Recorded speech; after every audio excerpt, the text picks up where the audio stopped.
Like the video, subscribe to the channel and press the bell icon for latest video update.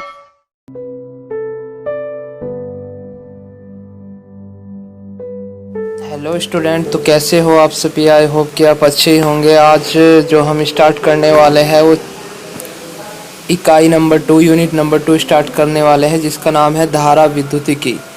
ये जो RBSE board में जो unit number 2 है ये 5 number की आती है, ठीक है। इसके अंतर्गत 2 चैप्टर आते हैं। इससे पहली जो यूनिट थी हमारी स्थिर वैद्युतिकी, तो उसमें क्या होता था, उसमें 4 चैप्टर थे जो कि 7 नंबर के आते हैं।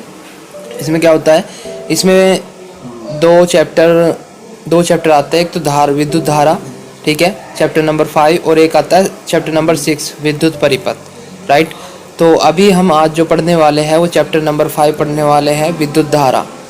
विद्युत धारा के अंतर्गत जो पहला टॉपिक है विद्युत धारा तथा धारा घनत्व, तो दूसरा है धातुओं में मुक्त इलेक्ट्रॉन द्वारा विद्युत आवेश का प्रवाह, और नंबर 3 टॉपिक है मुक्त इलेक्ट्रॉन का अनुगमन वेग या अपवाह गति, माध्य मुक्त पथ व सरांति काल, इसके बारे में बताया जाएगा। टॉपिक नंबर 4 अनुगमन वेग का सूत्र या व्यंजक, राइट। तो आज ये 4 टॉपिक हम करने वाले हैं। तो नंबर 1 टॉपिक की तरफ चलते हैं। नंबर 1 टॉपिक जो है आपका वो है विद्युत धारा। जैसे कि यहाँ पे लिखा हुआ यूनिट नंबर 2 एग्जाम नंबर 5 का आएगा एग्जाम में, चैप्टर नंबर 5 विद्युत धारा। पहला टॉपिक है आपका विद्युत धारा तथा धारा घनत्व। तो सबसे पहले विद्युत धारा पढ़ लेते क्या होता है। देखो, विद्युत धारा जिस प्रकार द्रव अधिक गुरुत्वीय तल से निम्न गुरुत्वीय तल की ओर प्रवाहित होता है तथा उष्मा अधिक उष्मीय भाग से निम्न उष्मीय भाग की ओर प्रवाहित होती है, उसी प्रकार आवेश भी अधिक विभव वाले क्षेत्र से निम्न विभव वाले क्षेत्र की तरफ प्रवाहित होता है। आवेश के इस प्रवाह की दर को ही विद्युत धारा कहते हैं। इसे कैपिटल आई से प्रदर्शित करते हैं और इसका मात्रक कूलाम पर सेकंड, यानी कि कूलाम पर सेकंड को हम एम्पियर भी बोलते हैं, एम्पियर होता है। तो आई बराबर Q/T, या तो कूलाम पर सेकंड लिखेंगे या एम्पियर लिखेंगे, ठीक है। तो विद्युत धारा में क्या बताया गया है, जिस प्रकार द्रव जो है वो अधिक गुरुत्वीय तल से निम्न गुरुत्वीय तल की ओर, यानी कि जिधर पानी पर दबाव ज्यादा होगा और जिधर कम होगा, तो अधिक दबाव से निम्न दबाव की ओर प्रभावित होता है। जो पानी हमेशा ऊंचाई पे क्या होता है, गुरुत्वीय तल अधिक होता है तो ऊंचाई से गहराई की तरफ को प्रभावित होता है। इसी प्रकार उष्मा अधिक उष्मीय भाग से निम्न उष्मीय भाग की ओर प्रभावित होती है। क्यों? क्योंकि अधिक उष्मा क्षेत्र से ठंडे क्षेत्र की तरफ प्रभावित होती है। उसी प्रकार आवेश का भी ये गुण होता है कि अधिक विभव वाले क्षेत्र से निम्न विभव वाले क्षेत्र की तरफ, यानी कि जिधर ज्यादा विभव होगा उससे निम्न विभव वाले क्षेत्र की तरफ प्रवाहित होगी। आवेश की इस प्रवाह की दर को ही विद्युत धारा कहते हैं। अर्थात विद्युत धारा क्या है, आवेश के प्रवाह की दर ही क्या कहलाती है, विद्युत धारा कहलाती है। इसकी डेफिनेशन इस प्रकार भी दी जा सकती है। अब देखो, विद्युत विभव क्या होता है, इसमें विभव के बारे में बताया गया है। विभव इस तरह से एक दबाव होता है, एक कार्य होता है जो किसी आवेश को, इससे पिछले चैप्टर में भी आपको बताया गया, किसी आवेश को एक स्थान से दूसरे आवेश स्थान तक पहुंचाता है। जैसे कि हम माने, जैसे कि कोई पानी का पंप है, पानी के पंप में क्या होता है, पानी के पंप में अगर कोई मोटर लगा दी जाए, पानी मतलब कि पाइप है उसमें पानी भरा हुआ है, अगर उस पर कोई मोटर लगा दी जाए तो मोटर क्या करता है, उस पानी को आगे की ओर प्रभावित करता है, यानी कि एक दबाव लगाता है। इसी प्रकार सेम कंडीशन विभव की होती है। वहां पे तो उसे दबाव बोला जाता है, लेकिन यहाँ पर विभव बोला जाता है। विभव किसी भी यंत्र के द्वारा हम उत्पन्न करते हैं, कभी तो बैटरी के द्वारा उत्पन्न करते हैं, कभी जनरेटर के द्वारा उत्पन्न करते हैं। यानी कि विभव क्या है, एक तरीके से दबाव है जो आवेश को आगे का रास्ता पर, आगे की ओर जाने के लिए प्रेरित करता है, आगे की ओर प्रवाहित होने के लिए प्रेरित करता है। जैसे कि पंप जो होता है वो पानी को आगे की ओर प्रवाहित करता है, यानी कि आवेश तो ऑलरेडी मुक्त इलेक्ट्रॉनों के रूप में किसी भी चालक में स्थित होता है। आवेश जो होता है वो मुक्त इलेक्ट्रॉनों के रूप में किसी भी चालक में उपस्थित होता है। बस विभव क्या करता है, एक दबाव होता है जो अधिक विभव, मतलब कि अधिक दबाव से निम्न दबाव की तरफ इलेक्ट्रॉनों का प्रवाही, वही क्या कहलाता है, विद्युत धारा कहलाता है, ठीक है।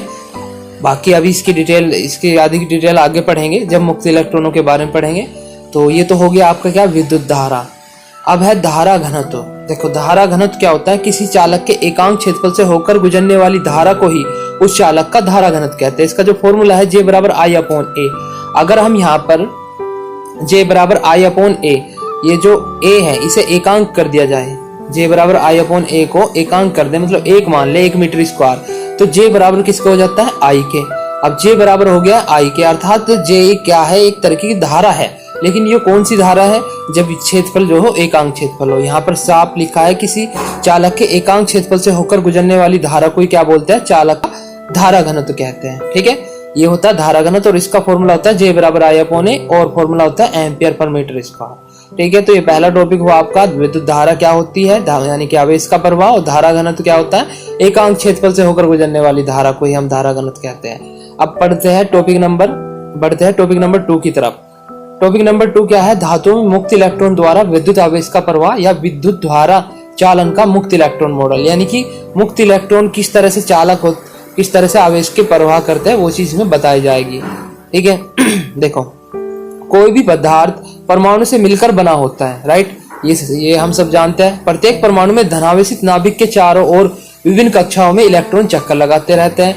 कुछ इलेक्ट्रॉन नाभिक के पास वाली कक्षाओं में चक्कर लगाते हैं जो कि नाभिक के प्रबल आकर्षण बल से बंधे होते हैं। इन इलेक्ट्रॉनों को बाधा इलेक्ट्रॉन कहते हैं। जैसे जैसे हम बाहर की कक्षा की ओर जाते हैं तो इलेक्ट्रॉन पर नाभिक का जो आकर्षण बल है वो कम होता जाता है। बाहर की कक्षाओं में विचरण करने वाले इलेक्ट्रॉन पर आकर्षण बल कम होने के कारण परमाणु से मुक्त होकर परमाणु के अंदर इधर उधर गति करने लगते हैं। इसमें क्या कहा गया है, बाहर की कक्षाओं में विचरण करने वाले इलेक्ट्रॉन आकर्षण बल कम होने के कारण परमाणु से मुक्त होकर परमाणु के अंदर, यहाँ पर परमाणु के अंदर नहीं आएगा, एक गलती से टाइप हुआ है, यहाँ पर चालक आएगा, कोई भी चालक के अंदर इधर उधर गति करने लगते हैं। ठीक है, ये परमाणु के स्थान पे चालक लिखा जाएगा। यहाँ पर परमाणु से मुक्त होकर चालक के अंदर इधर उधर गति करने लगते हैं। ऐसे इलेक्ट्रॉन को मुक्त इलेक्ट्रॉन कहते हैं। ये इलेक्ट्रॉन ही किसी चालक पदार्थ में आवेश को एक सिरे से दूसरे सिरे तक ले जाते हैं। अतः किसी भी पदार्थ में विद्युत धारा का चालन जो है वो मुक्त इलेक्ट्रॉन करते हैं। ये क्या है, ये है मुक्त इलेक्ट्रॉन का मॉडल कि कैसे उत्पन्न होते हैं, क्या करते हैं, क्या कुछ। एक बार फिर देख लो, कोई भी पदार्थ परमाणु से मिलकर बना होता है।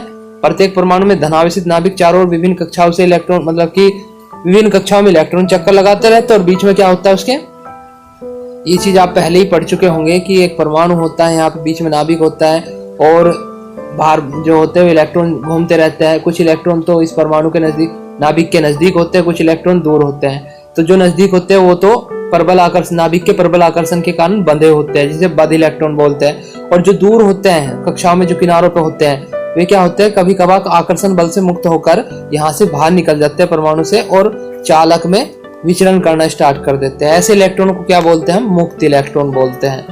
और यही वो इलेक्ट्रॉन क्या करते हैं, किसी आवेश को एक सिरे से दूसरे सिरे तक ले जाते हैं। ठीक है, अब पढ़ते हैं टॉपिक नंबर 3 की ओर। टॉपिक नंबर 3 क्या है, मुक्त इलेक्ट्रॉन का अनुगमन वेग या अपवागति भी बोलते हैं तथा माध्यम मुक्त पथ व श्रांति काल। इसमें 3 चीजों की डेफिनेशन हम पढ़ेंगे। एक तो मुक्त इलेक्ट्रॉन का अनुगमन वेग, एक अपवागति, अनुगमन वेग अपवागति सेम ही है, और माध्यम मुक्त पथ क्या होता है और श्रांति काल क्या होता है, ये पढ़ेंगे। ठीक है, तो चलिए, जब किसी चालक के दोनों सिरों पर वैद्युत विभवांतर लगा दिया जाता है तो उस चालक के सिरों के बीच विद्युत क्षेत्र E बराबर F/Q उत्पन्न हो जाता है, जिससे प्रत्येक इलेक्ट्रॉन पर धनात्मक सिरे की ओर एक बल आरोपित हो जाता है, जिससे प्रत्येक मुक्त इलेक्ट्रॉन प्रेरित हो जाता है और धनात्मक सिरे की ओर चलने लगता है। राइट, मुक्त इलेक्ट्रॉन अपनी इस गति के दौरान चालक में गति करते हुए धनायन व अन्य मुक्त इलेक्ट्रॉन से टकराता हुआ अपने वेग में निरंतर परिवर्तन करता हुआ आगे बढ़ता है। मुक्त इलेक्ट्रॉन की इस गति को ही क्या कहते हैं, हम अपवागति या अनुगमन वेग Vd कहते हैं। तथा मुक्त इलेक्ट्रॉन की गति के दौरान दो क्रमागत टक्करों के बीच चली गई औसत दूरी को माध्यम मुक्त पथ कहते हैं तथा इन्हीं टक्करों के बीच लिए गए औसत समय को श्रांति काल कहते हैं। राइट, अब देखो, जैसे कि मैं आपको अब इसमें क्या कहा गया है वो चीज समझा देता हूँ। कोई भी चालक है, यहाँ पे देखना, इसमें हमने कोई भी बैटरी जोड़ दी, ठीक है, प्लस माइनस। अभी क्या करेंगे, इसके बीच में मुक्त इलेक्ट्रॉन है जो कि परमाणु से अलग होकर विचरण कर रहे हैं। राइट, अब जैसे ही हमने यहाँ पे बैटरी जोड़ी तो इसके सिरों के बीच में विभवांतर उत्पन्न हो जाएगा, और विभवांतर जैसे उत्पन्न होगा वैसे ही क्या होगा, उस चालक के सिरों के बीच वैद्युत क्षेत्र उत्पन्न हो जाएगा। अगर कोई भी विभव लगाते हैं तो यहाँ पर वैद्युत क्षेत्र उत्पन्न हो जाएगा, और वैद्युत क्षेत्र का फॉर्मूला जो होता है F बराबर EQ, कैपिटल EQ होता है। अर्थात इस आवेश पे एक वैद्युत क्षेत्र उत्पन्न होने से उस आवेश पर एक बल आरोपित होगा F बराबर EQ के फॉर्मूले से। अगर बल आरोपित हुआ है तो ए बराबर क्या होता है, एफ अपॉन एम होता है, क्योंकि एफ बराबर एम में होता है।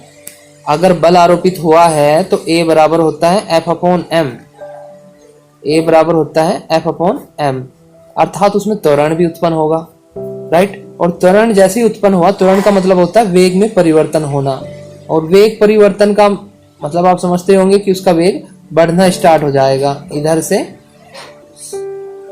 फिर क्या होंगे, एक तरफ कुछ बल लगेगा, त्वरण उत्पन्न होगा, तो मुक्त इलेक्ट्रॉन जो है वो धनावेशित सिरे की ओर चलना स्टार्ट कर देगा। और धनावेशित सिरों की ओर चलना स्टार्ट जैसे करता है तो वो क्या करेगा, जो इसके अंदर धनायन होंगे, अर्थात धनायन जो धन परमाणु होंगे जिस पर धनावेश होगा, वो उनसे टक्कर करता हुआ चलेगा, या फिर जो और दूसरे मुक्त इलेक्ट्रॉन है उनसे टकराएगा। तो ऐसे क्या करता हुआ चलेगा, अपने वेग में निरंतर परिवर्तन करता हुआ चलेगा। वो अपने वेग में निरंतर परिवर्तन करते हुए कोई भी मुक्त इलेक्ट्रॉन आगे की ओर बढ़ता है टकराता हुआ। तो जी मतलब कि इसी वेग को क्या बोलते हैं, जो वेग उसका परिवर्तित हो रहा है यहाँ पर टक्कर के कारण, इसी बोलते हैं अनुगमन वेग या अपवाह वेग। ठीक है, ये तो हो गया आपका अनुगमन वेग वीडी। अब इसमें बोला गया है माध्य मुक्त पथ। माध्य मुक्त पथ क्या होता है, जो दो मुक्त इलेक्ट्रॉन है, अगर एक इलेक्ट्रॉन इधर है, एक इलेक्ट्रॉन इधर है, फिर तीसरा इलेक्ट्रॉन इधर है, ये इलेक्ट्रॉन यहाँ से चला, पहले तो इससे टकराया तो यहाँ पर कुछ दूरी चलेगा वो, फिर इससे टकराया तो यहाँ पर कुछ दूरी चलेगा। तो जो दो क्रमागत टक्कर है उनके बीच चली गई औसत दूरी को ही हम माध्य मुक्त पथ कहते हैं। मान ली इधर तो S1 दूरी चली, इधर S2 दूरी चली, तो इनका औसत काल कैसे निकाल लेंगे हम, औसत दूरी S1 प्लस S2 बटे 2 करके निकाल लेंगे। तो इस दूरी को क्या बोलेंगे हम, माध्य मुक्त पथ बोलते हैं, S1 प्लस S2 बटे 2। और सेम टू सेम क्या है, तथा इन्हीं टक्करों के बीच लिए गए औसत समय को क्रांति काल कहते हैं। मान ली यहाँ पर ये इलेक्ट्रॉन यहाँ से चला, इससे टकराया तो यहाँ तो उसने T1 समय लिया, यहाँ पर टकराया T2 समय लिया, तो इनका जो हम औसत निकाल लेंगे T1 प्लस T2 बटे 2, इस औसत को क्या बोल देंगे हम, क्रांति काल। इसे टो से प्रदर्शित कर देते हैं। ठीक है, टो एक ग्रीक वर्ड है, टो से प्रदर्शित किया जाता है क्रांति काल को। तो ये हो गया आपका कौन सा टॉपिक नंबर 3, मुक्त इलेक्ट्रॉन मॉडल तो हम इससे ऊपर पढ़े, अनुगमन वेग, अपवाह गति, माध्य मुक्त पथ क्या होता है, क्रांति काल क्या होता है। अब पढ़ते हैं अनुगमन वेग का सूत्र या व्यंजक तथा गतिशीलता। इसमें गतिशीलता के बारे में बताया जाएगा। ठीक है, तो पहले हम अनुगमन वेग का सूत्र या व्यंजक स्थापित करते हैं। तो देखिए, यदि किसी चालक AB के बीच विभवांतर कैपिटल V स्थापित किया जाता है तो उस चालक के सिरों के बीच एक विद्युत क्षेत्र उत्पन्न हो जाता है। अभी हमने पढ़ लिया ये सब कुछ ऊपर। मुक्त इलेक्ट्रॉन पर विद्युत बल कार्य करता है जिसकी दिशा धनात्मक सिरे की ओर होती है, राइट। ठीक है, इस तरह से चालक है और उस पर बैटरी लगा दी जाए, बीच की दूरी A है, इसमें प्लस आवेश माइनस आवेश होते हैं, और VAB एक बैटरी है। विभवांतर मतलब कि यहाँ A और B के बीच में जो बैटरी उत्पन्न कर रही है, यहाँ पर एक बल लगेगा। तो बल की फॉर्मूला क्या होता है, E बराबर F अपॉन Q। यहाँ से F का मान निकाल सकते हैं EQ, और मुक्त इलेक्ट्रॉन ले रहे हैं तो आवेश क्या होगा, एक इलेक्ट्रॉन के आवेश के बराबर होगा। तो हम क्या कर सकते हैं, इस Q के स्थान पे E लिख लेंगे, तो F बराबर E इंटू E हो जाएगा।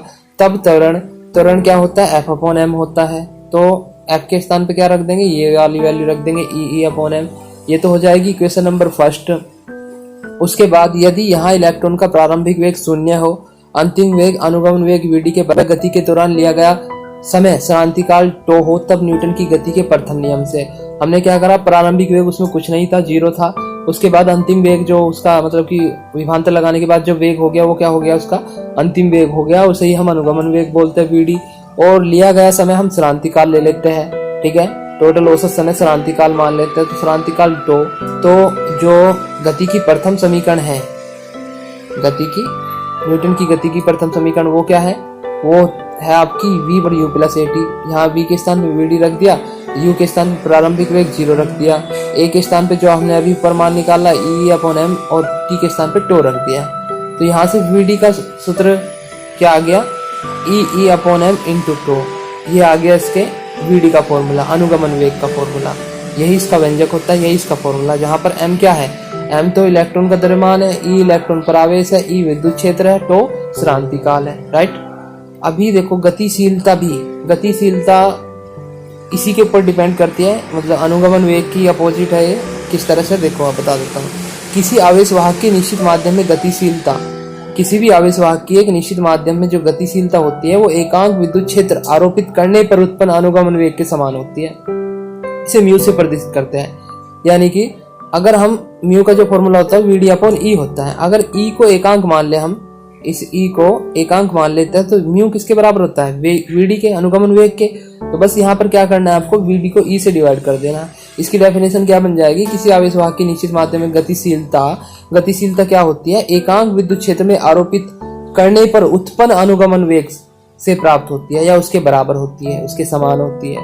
तो म्यू बराबर हो जाएगा वीडी अपॉन ई। ठीक है, अब वीडी का फॉर्मूला हम ऊपर निकाल चुके हैं, क्या होता है, E upon M into to.